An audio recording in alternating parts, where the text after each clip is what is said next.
Hello everyone, আমি প্রিয়াঙ্কা। তো আজকে চলে এসেছি আমার ক্যাফের ছোট্ট একটা ভিডিও নিয়ে, সন্ধ্যের পরে ক্যাফেতে কী করি কি না করি। তো এই যে এখানে তোমরা দেখতেই পাচ্ছ, আমি এখানে কিছু একটা রেডি করছি। তো এটা হচ্ছে চিকেন পপকর্ন, কেএফসি স্টাইল। তো এখানে আমার পপকর্নের অর্ডার ছিল, তো আমি জাস্ট কোটিংটা কমপ্লিট করছিলাম, এরপর এটা ফ্রাই হবে। অ্যান্ড বাই দ্য টাইম নুডলসের অর্ডার ছিল। তো আমি এখানে বানাচ্ছি কোরিয়ান নুডলস। এটা একদম প্লেন কোরিয়ান নুডলস হবে। তো এই যে দেখতেই পাচ্ছ তোমরা, তো এটার মধ্যে আমি আজকে ভেজিস, এগস বা চিকেন কিছু দেবো না, কারণ যে খেতে চেয়েছে সেটা প্লেনই খেতে চেয়েছে। আর এই দেখো, ততক্ষণে আমার ব্ল্যাক কফি, চিকেন পপকর্ন সবই রেডি। আর এই যে দেখছো, এখানে আমি এত হাসছি, কথা বলছি। এখানে আমি কথা বলছিলাম আমার একটা কাস্টমারের সাথে।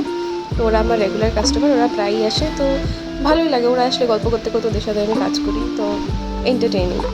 আর এই যেখানে দেখছো, নুডলসটা অলমোস্ট রেডি হয়ে গেছে। এতে শুধু আমি কর্ন দিয়েছি আর কিচ্ছু দিইনি। এইভাবেই কেটে গেল পুরো সন্ধে। আর এইভাবেই আমি আজকে লাস্ট অর্ডার রেডি করছি পিৎজা। এটা ছিল চিকেন কর্ন পিৎজা, যেটা পুরো আমি দেখাতে পারিনি। এটা জাস্ট সসের লেয়ারটা দেখাচ্ছি। তো চলো, এইভাবেই আমরা ক্যাফে বন্ধ করলাম আজকের মতো। শেষ।